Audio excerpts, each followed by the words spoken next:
Tubig, gusto mo? Tubig? Oo. Mukhang pagod ka na eh, baka nainitan pa. Oh. Uminom ka ba ng energy drink? Booster C. Anong ginagawa to? Inumin mo lang, malamig naman yan eh. Pwede mo rin ihalo sa inumin mo.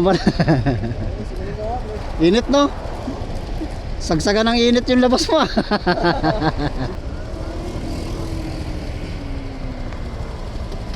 Malit lang no? Oh.